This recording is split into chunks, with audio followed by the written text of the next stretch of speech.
Hello, welcome to a live edition of Locked On Sharks, the premier hockey podcast of your favorite tanking team in the Bay Area. And we are going to be talking all the latest and greatest in draft rumors, talking about the Timo Meier St. Louis Blues package, Karlsson getting waiving his no movement clause, go to Edmonton, Dawson Mercer on the table for the Sharks. So all that and more on tonight's live stream edition of Locked On Sharks. You're Locked On Sharks, your daily podcast on the San Jose Sharks. Part of the Locked On Podcast Network, your team every day.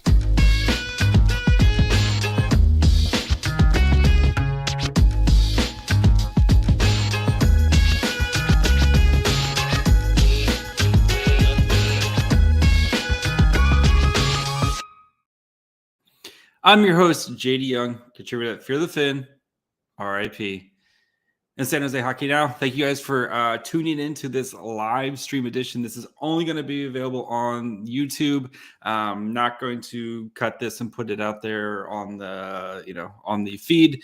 Just want to do a YouTube because I just want to hang out with you guys for a little bit. Haven't done one of these in a while. So please throw your questions and stuff in the comments. I made some slides. We're going to talk Timo to the Blues, what that would look like. Then Dawson Mercer potentially, kind of like now we're starting to get somewhere with the Devils, and then Erik Karlsson to Edmonton, which I still don't think is going to happen because there's just too much stuff that you have to get through. So again, thank you guys for hanging out. If you haven't subscribed, please go ahead, hit the subscribe button. It's the easiest way to help me out with this. So yeah, without further ado, let's talk Blues. So it came out, Blues are interested in Timo Meier. Let's start with the Blues perspective of this, of why this makes sense for them, right? Because that's the first thing you think, right? You just traded off Zachary Tarasenko. You're kind of selling off some pieces here. Why does it make sense for the Blues to try to inquire on Timo Meier? They're not making the playoffs this year. Why would they do this? And I think they're trying to kind of retool on the fly here, right? Kind of going through their old guys, and then making way for their new guys, right? You have guys like Jordan Kyrou and Robert Thomas, who are both very, very good. Just signed new matching long-term extensions that kick in next season, right? You have like that's kind of your future is these guys here. And I know they have a lot of money tied up in the blue line. So I think they're trying to kind of move some pieces, shift some money around, give themselves some flexibility going forward. And then if you add a guy like Timo Meier, who's 26, he fits into the timeline of those guys, right? And then you would have your new core would be Rob Thomas, Timo Meier, and then Kyrou. That would be like, okay, now you can kind of work around these guys. And if these guys are going to be your core as these guys are entering their primes or are in their primes right now, then you can work around the fringes from that. And especially if all these guys are making $8 to $9 million for the next few years, like I think you could be doing a lot worse. And you don't want to kind of waste these guys' careers. So that's my thinking of it from the Blues perspective. If we get Timo Meier, we have a guy that we can basically throw into, kind of throw in, here's our new core, we're resetting on the fly, and then we can be competitive again next year. So let's look at what the Blues have to offer. Boom, boom, boom. Let me take out my little banner here. So yeah, made some slides for you guys. So their best assets, their 2023 first round pick, their own, according to Tankathon, that pick right now is number 9 right now. They have the 2023 first rounder from the Rangers and the 2023 first rounder from the Blues, according to Tankathon. The Leafs pick is 27. And then the Rangers pick, I think, is 25. So Those are their picks right now. They also have Jimmy Snuggerud, who was their 2022 first-round pick. I think he was about 13th. And then Zachary Bolduc, who was their 2021 first-round pick as well. So these are kind of their best assets. Does it mean all of these are on the table? No, I'm just trying to, again, in the best interest of the Sharks, here's what I want, right? And if I'm General Mike Greer, you have to start with that 2023 Blues first-round pick. And if that is what you're trying to get the most, and I know that's going to be the hardest aspect of it, especially trying to get that from the Blues, but that should be your main goal. And anything else is kind of complementary. Like if the first round pick and then plus maybe like another kind of prospect type of thing, or like second or third round pick, like getting that 2023 first round pick from the Blues that should be your main goal if you're general manager Mike Greer. And cool, if you want to have the Blues put on some sort of protection, if it jumps up into the first two picks in the lottery, fine, then we'll talk, push it back to 2024 unprotected pick or something like that. Totally fine with that, because again, thanks to our friends over at Tankathon, the odds, again, with pick number 9, the odds of it becoming a top 2 pick are 5%. So that means 95% chance you are getting that pick. If there's 95% chance of something happening, don't you think that's a pretty solid chance? So if you're getting a pick that's probably either going to be, again, looking at Tankathon, right? It's probably going to be 8, 9, 10 would kind of be where I'd place it, right? The Blues right now have 55 points. The Flyers have 56 points. Ottawa has 58 points. And then Washington is kind of like the next tier at 62 points. So the Blues, quick math, are 7 points behind Washington right now. There's about 24, 25 games left to play. Washington's still trying to win. Washington's trying to get in the playoffs. They're not going to just start losing right now, right? They have Ovechkin, right? Their job is to try to win as many games as they possibly can. Okay? Even looking in front of them, Ottawa's still trying to win. They have a young core. The season started horribly for them, but they've kind of turned things around. They're almost kind of like Vancouver last year, where you're going to see them get kind of close, I think, at the end. But they're not going to be able to overcome their bad start. The Flyers, Torts is not losing a game for any reason that he's trying to win every possible game.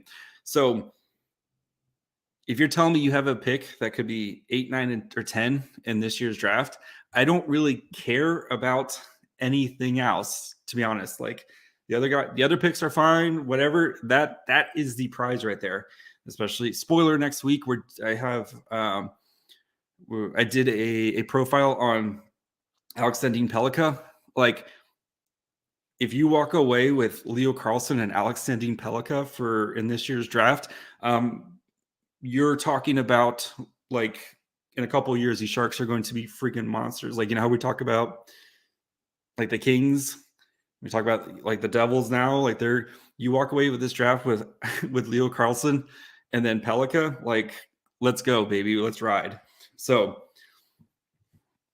that's my main focus right there. If I am Mike Greer, get that first round pick of the Blues. Say Timo Meier, and then you can even say, look at Alex DeBrincat, right? That was the 7th overall pick in that draft, plus some other stuff, but that turned into Kevin Kuczynski. You can see the parallels here, right? You get this first round pick, it's number 9 or 10. You get Alex Sandin-Pellikka. Let's go. But I did. We have the Rangers, we have the Leafs. Those guys are both going to be playoffs. We assume the Leafs may potentially one day get past the first round. Hopefully it's not this year. Rangers probably going to be, in the mix for it here as well. I still think, I don't know, I don't have them up with the rest of it, but you could see them moving on to the second round and then maybe kind of flaming out there type of situation. So you're still looking at 2 very, very back end of the draft picks. Draft's really good. Draft's loaded, right? Like those are going to be good picks, and that's ammo for you to do something else later on. But my focus, if I'm my career, is to try to get that St. Louis Blues first round pick. And if you want, like I said, if you want to put the protections, hey, but guys, if something happens, you guys jump up to 1-2, cool. We'll bump this back to 2024 unprotected pick. Cool. Then that's pick's probably going to be a playoff pick type of thing. But I think the 95% chance that this going to be the Blue Zone pick, which would then be picks 8, 9, 10, or 11, sign me up for that. So especially if you're going to lose Timo Meier, this gives you a chance to find a player who could eventually replace Timo Meier. I'll answer you guys' questions here in a minute. Let me get through let me talk about Snuggerud and Bullock. But first, got to talk to you guys about our friends over at FanDuel. You guys know by now, FanDuel, great way to bet on the NBA or the NHL or whatever you want to do. It's a perfect time to download the FanDuel, America's #1 sportsbook, because new customers get a no-sweat first bet up to $1,000 as bonus bets back if your first bet doesn't win. Just download the FanDuel Sportsback app. It's safe, secure, and super easy to use. Then you can bet on everything from the money line to point scores to threes drained. I always like the 2 3-pointers scored in the first 3 minutes. It's super fun, and you know within the first 3 minutes if you won or not. Plus, FanDuel even lets you combine your bets for a chance at a bigger payout with a same-game parlay. So don't miss a chance to get your no-sweat first bet up to $1,000 in bonus bets when you go to FanDuel.com/lockedon. That's FanDuel.com/lockedon to learn more. Make every moment more with FanDuel, official sportsbook partner of the NBA. All right, let's dive into the other kind of prospects really quick, and then we'll start talking about some other stuff. Zachary Bolduc. So he's 3 years ELC right now. He is killing it up in the queue. 48 games, 38 goals, 53 assists. Again, the queue, though, not known for its defense. But when you put up eye-popping stats like that, that is absolutely insane. 6'1", 176 pounds. His project, I know Byron Bader's model is not perfect, but it's kind of, I think it's still a good indication, right? 14% probability to become a star producer. Again, that's as a forward, that is a career of 0.7 points per game. 78% chance to be an NHLer. Not the greatest comps on there, but again, you're taking a swing on a guy here. So, and then Jimmy Snuggerud was the Blues' first-round pick last year. Unsigned, of course, because you can't sign your ELC when you're in college. 6'2", 187 pounds. So you assume he's going to be a pretty big, thick boy here when he continues to fill out his frame. Killer season from Minnesota right now. 32 games, 19 goals, 24 assists there as a freshman. You see his star probability jumped up from 15 to 36% this year. He's having a monster season for Minnesota. NHL probability 59%. So interesting comps. John Quinville, Marco Sturm, Ryan O'Mara, Martin Havlet. Not too bad. So we'll see with him. But those are just two guys right there to keep an eye on. So we'll get into Dawson Mercer. Let's answer some of you guys' your questions and thoughts right now. So somebody went to the Kraken game. That was a good game to go to. I think the Kraken kind of got I think they were still a little sleepy in that game, and Martin Jones pooped the bed because that's what Martin Jones does. So boom. I don't want Mercer or Johansson. I don't know why all the New Jersey pendants include them. The Sharks are literally asking for Dawson Mercer. I'm going to get to Mercer here in a minute, but that is what the Sharks are asking for Mercer. They're asking for Dawson Mercer. And one of his comps is Logan Couture. So if you're getting basically Logan Couture 2.0 as a 20, I think he's 21 right now. You're getting him in the second year of his ELC. He still has one more year of his ELC. Yeah, I think Dawson Mercer, if Dawson Mercer is the key part of the trade package, I'd rather have Mercer than Holtz and stuff like that. We'll get here in a second. So since the Sharks do want Mercer, do you think they ask for Holtz and Mercer, or is it Mercer kind of being put in this trade as Holtz with the or I think Mercer's the key, and then again, it depends on what everyone thinks of Holtz now, and I think some of the shine has come off of Holtz. Please, Jersey fans, don't murder me. Like some of the shine's come off of him. He hasn't really kind of caught on the way you would hope for a guy as, drafted where he was as a former, kind of top 10. I think he was a top 10 pick, right? Like he hasn't really kind of latched on, and we know, right? Some guys develop at different paces, et cetera, et cetera. But especially when a lot of the other guys around his same age, are contributing. Younger guys are contributing. You're kind of, you'd like him to kind of contribute a little bit more type of here. So, yes, all the Devils writers want Timo for spare parts and other blue chips. I think no for me. If you're giving up, again, like Nemec, Hughes, those guys are. It's fun to talk about that as potentials. I don't really see it happening unless they get really desperate. Now, if the Blues put that first round, number 9 pick on the board, I think you have to have a real conversation if you're the Devils to try to beat that, because I think that's the best. Like if you can get what's going to be a top 10 pick in this year's draft, there's not much I think out there that can beat it unless you put one of these guys out there. And I don't know if the Devils want to go down that road, especially, you've kind of put in the sweat equity of this rebuild and, waiting on these guys. You expect Hughes I would expect him to sign his ELC and be playing in the NHL as soon as this college season is over. That's 2, right? Maybe he goes back, but I mean, I think Hughes is not going to be much longer. If he goes back, it's 1 more year, right? Has he done 1 or 2 years? I feel like he's done. I'm looking up right now. Luke Hughes. Let's see. This is his second year, and he's put up 36 points in 31 games. Do you really see Luke Hughes going back for a 3rd year in Michigan when he could be probably playing in the NHL? And if the Sharks traded for him,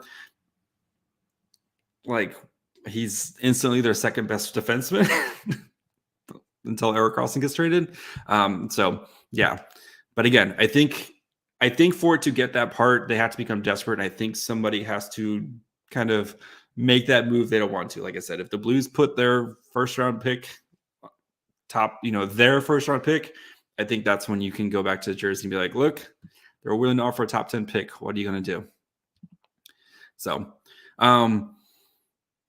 let's talk about one Dawson Mercer. So let me get my stuff together here and get a drink, because it's hard to talk to yourself for 20 minutes straight. All right. Dawson Mercer, second year of his ELC, forward. He can play center, right wing. I think he's playing right wing for the Devils right now on their top line. 6 foot, 180 pounds. So there's 1 more year left on his ELC. 57 games this year, 16 goals, 19 assists. He's been on a hot streak right now. I think he's got goals in the past 4 games, averaging about 36 time on ice. 51% Corsi for. Not too bad. Not too bad. So minutes right around the second line minutes. Offense 63 percentile, defense 23. Again, he's 21, right? He's just going to get better and better. And you think he's got 3 or 4 years before he even starts to enter his prime. Most, I think, players' prime is 24, 25, 26, that's usually the range, right? I like to say 27, but the analytics nerds will yell at me. You're getting a guy who's starting to figure things out right now, and pulling up Byron Bader's, 41 percentile to be a star right now, 41 percentile to be a star producer. So 0.7 points per game. 92 percentile to be NHLer. I think it's like 200 games, right? Is an NHLer. Comps right now: Logan Couture, Elias Anderson's I know there's some busts in there as well, but again, if you're getting like Logan Couture 2.0, I think you have to really, really, really think hard about that. And I know that's the Devils don't want to give him up, right? That's been the sticking point of it. But if you're not getting Hughes or Nemec or Sean Casey, I think Dawson Mercer is a pretty solid start, and then you can Dawson Mercer plus again the Devils. Like I know they're kind of where are they in the playoffs right now. They got 79 points, like they're third kind of in the East behind Carolina and Boston. Their first round matchup would be the Rangers. Like, could you see the Rangers beating them in the first round? That experience, the goalie advantage, right? Then you're getting a pick that's what, 20, 22, 23, 20, somewhere in that range, right? Type of thing. So that's not too bad. So we'll see. I think if Dawson Mercer is kind of the center point or the crown jewel of the trade, I think you're feeling pretty good, especially for a team that doesn't really have a potential 1C right now. And then maybe you get Leo Karlsson, or you luck out and not get Fantilli. And you have like Fantilli and Dawson Mercer, and then you have Bordelot. Okay. And then Hurdle can maybe move to the wing. Like you have some options going forward type of situations. So again, with the flexibility of Mercer, I know, like I said, I think he's playing wing right now.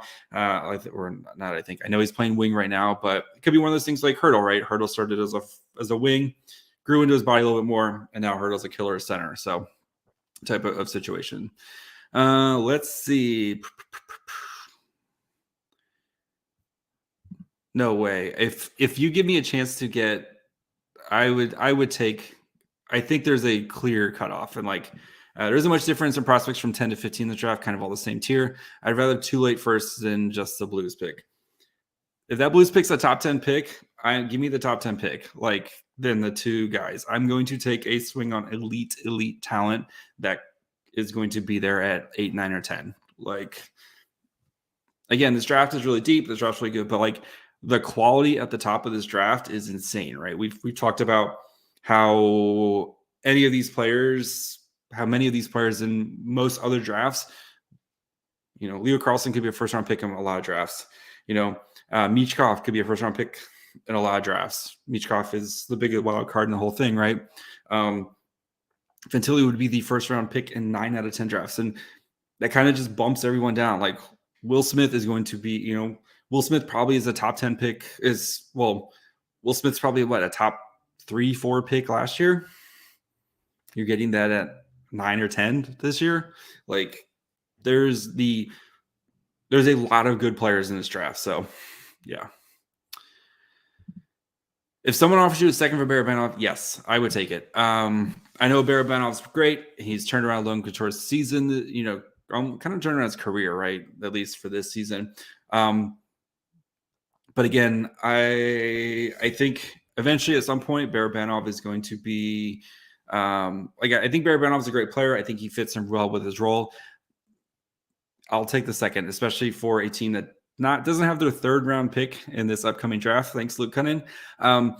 The second, whoever you trade it to, is probably going to be at the end of the 2nd round. Basically, you just kind of replenish your own 3rd round pick. I know, and it's found money, right? You traded Antti Suomela, who's not even in the NHL anymore, for him, and Barabanov has really established himself. And yeah, I would 1,000% trade Barabanov for a 2nd round pick. So, I mean, right now, the skeleton of your team going forward is going to be Couture, Hurdle, right? LeBanc, I guess, for at least through the summer. I don't know if LeBanc's even going to be here next season. And then it's going to be the young guys. It's going to be getting the young guys experience and getting those guys ready to go. that's your, that is the skeleton right there. And Barabanov's a great player. He's done a great job with the Sharks so far in his time here. But again, he's how old is Barabanov? 27, 28? Like, I think I said it last year, and I was like, I think this is the best we're going to see from Barabanov.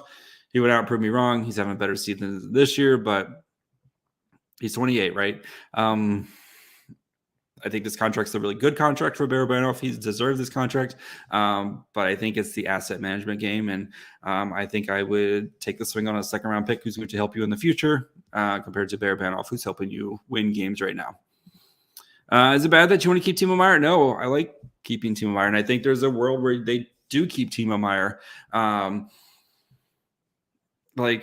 Again, we I talked about this a while ago of why the Sharks, I think, going to lose it, especially lose a Timo Meier trade, especially if you get a late first-round pick and a potential B or kind of B-level prospect. Are any of these guys going to be better than Timo Meier? Probably not. But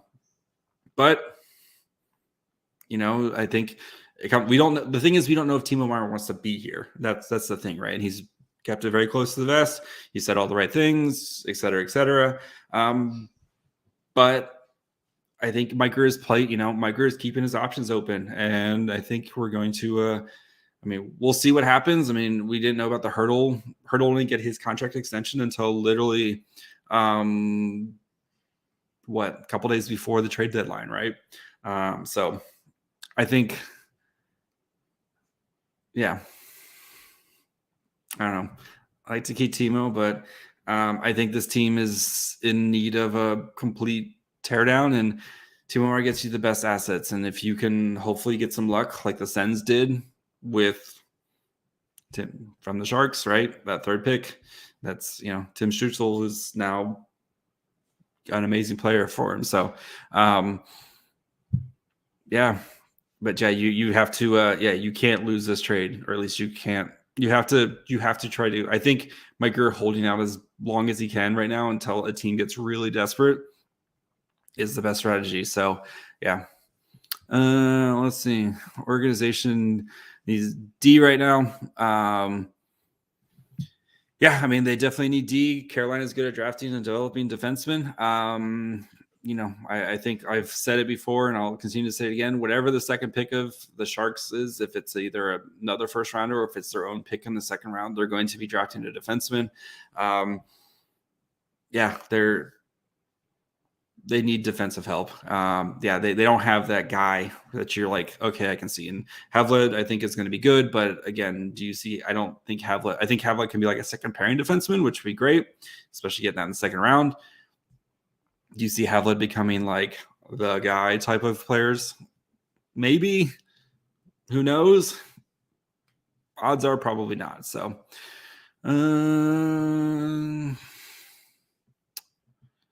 what else? Yeah, any other questions? Let's see. Let's talk about Erik Karlsson. So, Erik Karlsson, the rumor is that he'd be willing to open up his no trade clause or no movement clause to go to Edmonton. Like I said before, I think there's so many hurdles, and they want the Sharks to eat 40% of his contract for the next 4+ years. That's a lot of cap space, especially when you consider the Sharks are already eating Brent Burns' contract, right? So Brent Burns, that is little under $3 million until 24-25. You got the Martin Jones buyout. Next year is the last tough year of the Martin Jones buyout, where it's almost $3 million. And then it goes down to 1.6 for the next 3 years after that. Adding, basically eating up $4.5 million on your contract for the next 4+ years. And what are you getting from Edmonton? And Bouchard, who I think is going to be a really solid player, a really good player, but first round pick. That's when you have Connor McDavid. That's tough. That's tough. I don't know. I just think it's going to be easier to do in the offseason when teams have more flexibility. Everyone's kind of in the same camp, right? Or in their team building process. So that's why I think it's more of a off-season deal. So But I'm gonna miss Erik Karlsson when he's gone, though. So, would I take this deal? Timo Meier, James Reimer, and a 5th-round pick to Buffalo for Jack Quinn. I'm gonna screw up this name. Henry Jurjevic, their goalie, Luukkonen, and a 1st-round 2023. That's interesting. That is interesting. I don't know why. I know Buffalo, like I know they have Levi, who's going to be their goalie of the future. Like I don't see why Buffalo does that, to be honest. I think they want to add I don't see Buffalo doing that. Yeah, I don't know. I think I don't think there's a kind of enough juice there for me. So Karlsson's a different case, right? If he keep up this pace next season, his asking price goes way up. Every other GM knows his instability, and Greg, we don't know with Karlsson, right? This is is this the aberration season? Well, yes, it's going to be out. There's no way Karlsson puts up on pace for another 100+ points next year. But if Karlsson's still a point per game player next year and puts up 82 points and he stays healthy, so Couture and Karlsson, the only 2 Sharks players who have played every game. I know Hurdle's 2 games were suspension and 1 he missed for his the birth of his child. Congratulations to the Hurdles. But like Karlsson, amazing season this year. If he goes out and wins the Norris, right? And then every year that Karlsson continues to play well, it gets closer to the end of his contract, I think his value goes up, right? So that's why, again, there is the opportunity for Mike Grier to try to get out from under this contract as best he can. But I think you should just wait with Karlsson. Like, to be honest, like here's the outcomes, right? I think Karlsson finishes out the season in San Jose. Mike Grier and him have a sit down. What do you want to do, Erik? Do you want to try to go win a cup, kind of follow like Brent Burns? Do you want to stay here, be part of what we're kind of building right now? What do you want to do? All right, we'll go from there. Erik wants to get out. I think Mike Grier and him will work on trying to get him out to Edmonton if it's feasible type of situation, right? What if Erik wants to stay? Okay, so then let's go from here, right? So Erik decides, let me stay in San Jose. My family loves it here. My wife's happy. My kids are happy. I've kind of found a home here, et cetera, et cetera. Erik continues playing this well, has another great season next year. Maybe I don't expect another 100%, Norris caliber season, but like I said, what if he's like a point per game player and he's an 80, 75, 80 point game? Maybe he plays 75 of the games, right? Relatively healthy next year, maybe a couple nicks and bruises, whatever. What if he does that? Then you go to next offseason and you have 3 years on your contract. You weigh your options there. What if Erik Karlsson gets hurt again going to next season and you kind of then, he gets hurt. Looks like this was the aberration year.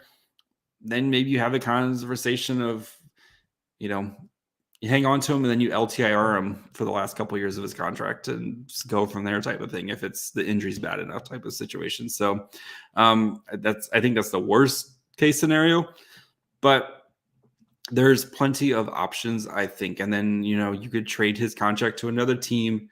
Like we just saw with Shea Weber's contract, right? Of trading him to another team who wants to kind of build up some cap space type of thing. So, all right, let's get a couple more before we get out of here.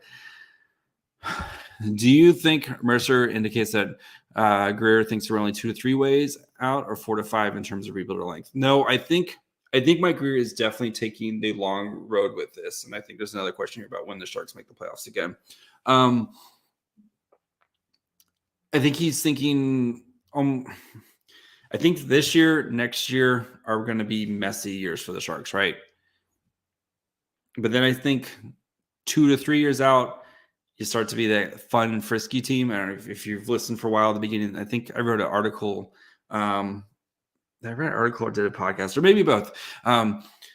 kind of like team cycles, right? And right now the Sharks are in that rebuild, kind of tear it down, moving out from assets type of thing. But then like, could you see 2 to 3 years where the Sharks are kind of like the Red Wings now, kind of that fun, frisky team, or there's you can see where things are starting to come together here, and then as you start to add more pieces, again, you expect 2 to 3 years from now, 2 years from now, whoever the Sharks draft, if the Sharks end up with a top 3 pick, you're going to have Bedard, Fantilli, or Karlsson on your team as a potential legitimate superstar in the waiting.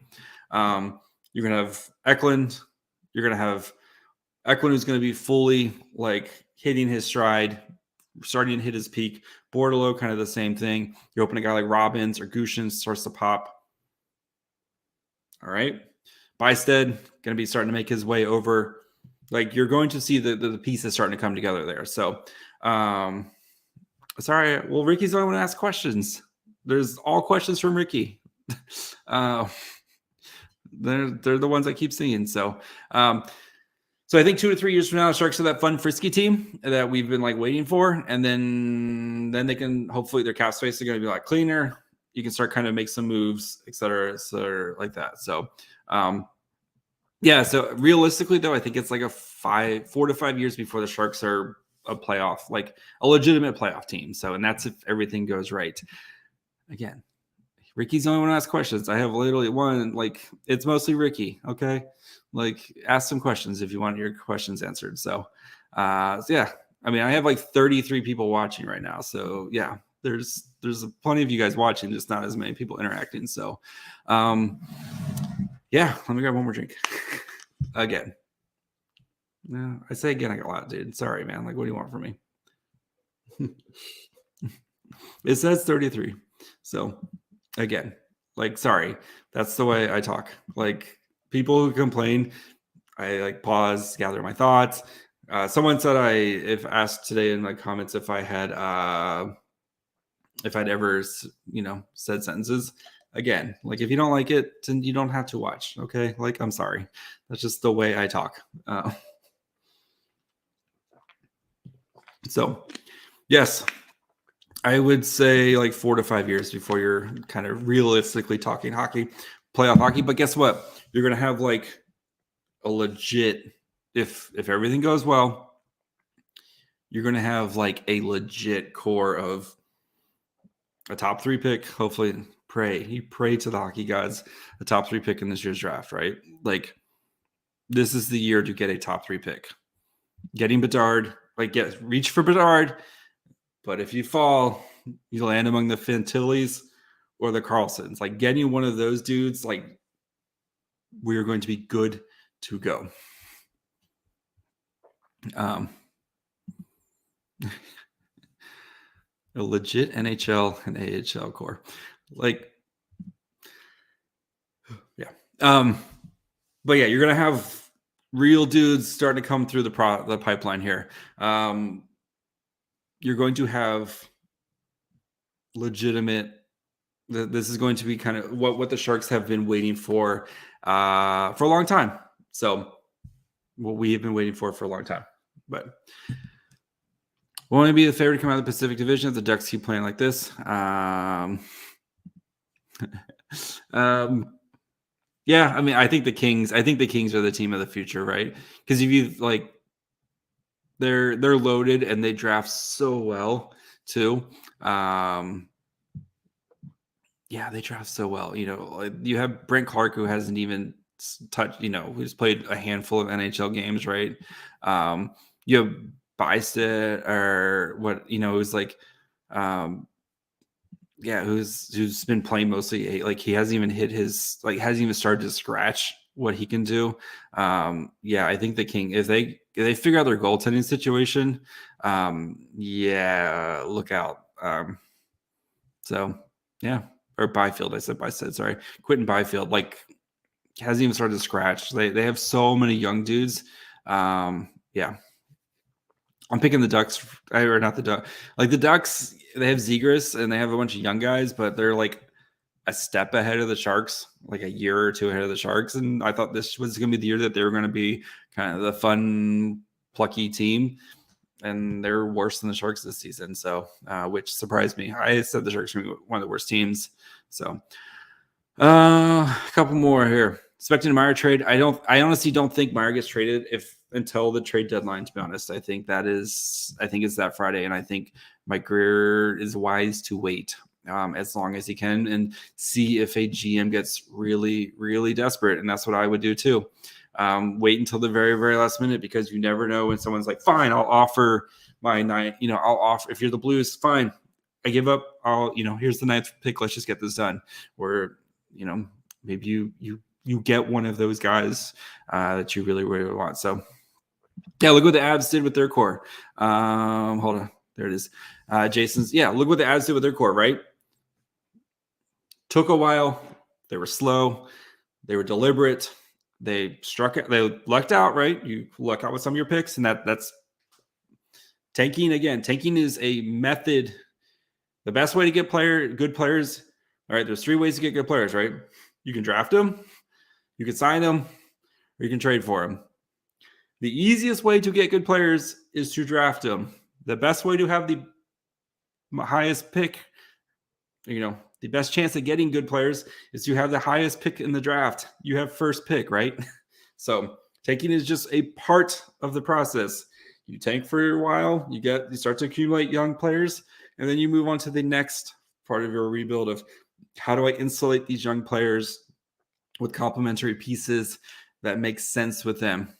Team building process. So thoughts on Weissblatt? I think he started to figure it out a little bit here. Had one of his best games recently. I think the grind and kind of figuring out your role in the AHL. I think that was starting to, I think that was a little bit tough for him.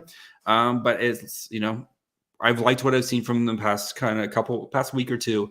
You can kind of see that chippiness with him. You can see the blend of his skill and his aggressiveness and his speed.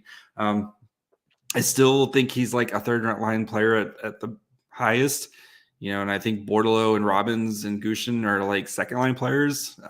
But again, I think he's starting to figure it out here. So,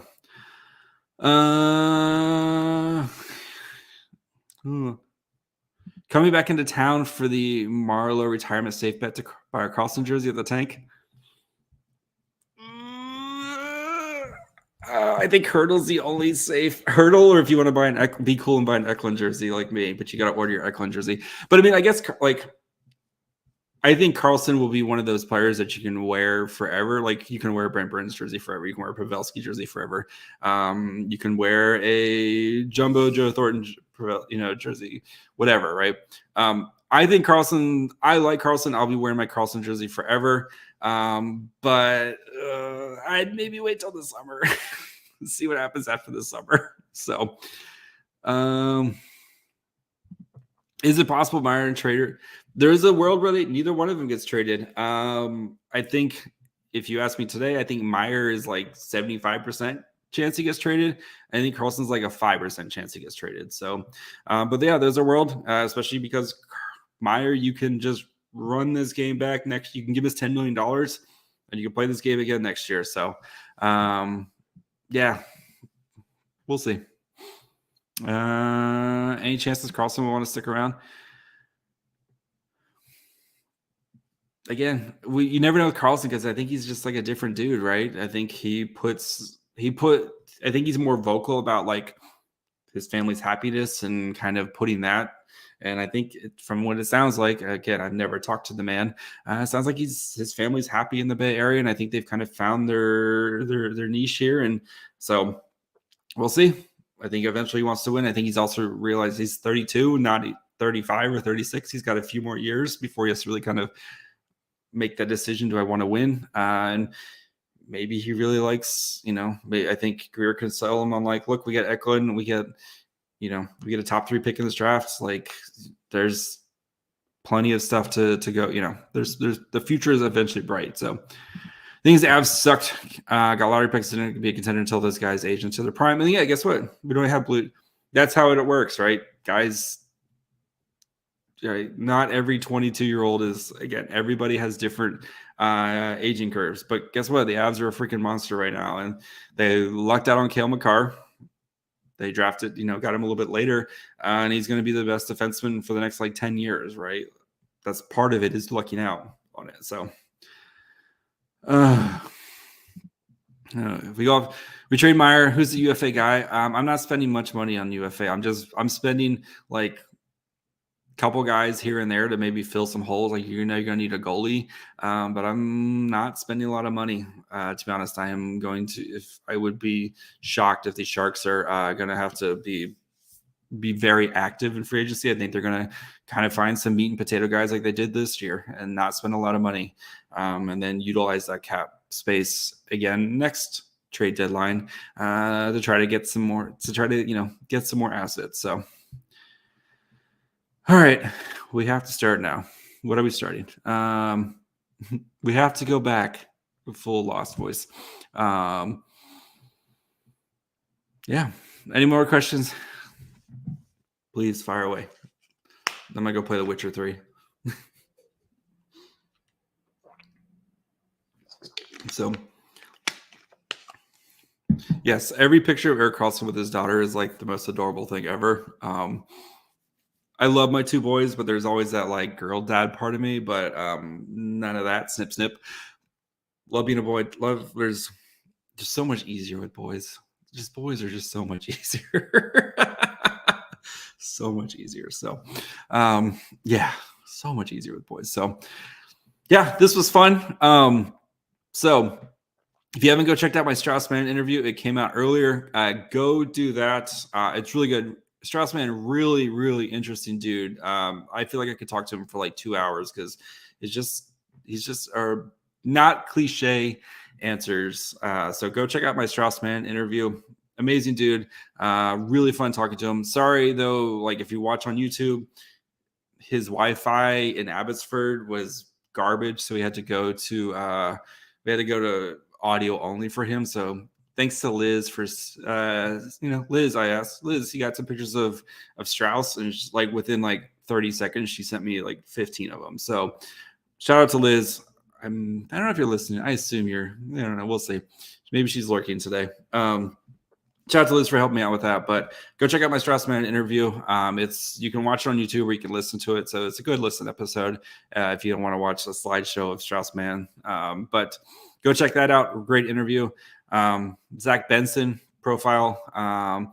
So got another profile next week, and then going to do a live show trade deadline day after the trade deadline, probably 1 in the afternoon that way, because the NHL, they take forever to get through all their trades announced. So gonna do that. So Friday, day off from work. You guys, I'm here to put out the content for you on the trade deadline. So we're gonna have clipping stations, and we'll you'll know. I'll have my thoughts out on stuff as soon as it happens, type of thing. So yeah, it's gonna be fun. And then we'll do a live, like I said, do a live show, kind of a nice big recap that day as well. So make sure you guys are subscribed on YouTube. That'll be it for me tonight. I'm gonna go play. I'm gonna go play some Witcher now and finish my drink. So be back tomorrow. Gonna talk. Yeah, we got the Preds game. Yeah, Preds on Thursday, and then special guest for a nice Marlowe only conversation. So don't do a live on the first. Mando season 3 is out. Got it. It's the 3rd. The trade deadline is Friday the 3rd. So yeah. It reminds me, I need to go watch Bad Batch right now. It's Wednesday. So follow me on Twitter. Oh, let me pull up a little banner here. Follow me on Twitter at myfryhole. Watch or follow the show, Twitter, Facebook, Instagram at Locked On Sharks. Listen, you guys know where to listen. You guys know where to watch. Please subscribe. Until next time, bye, friends.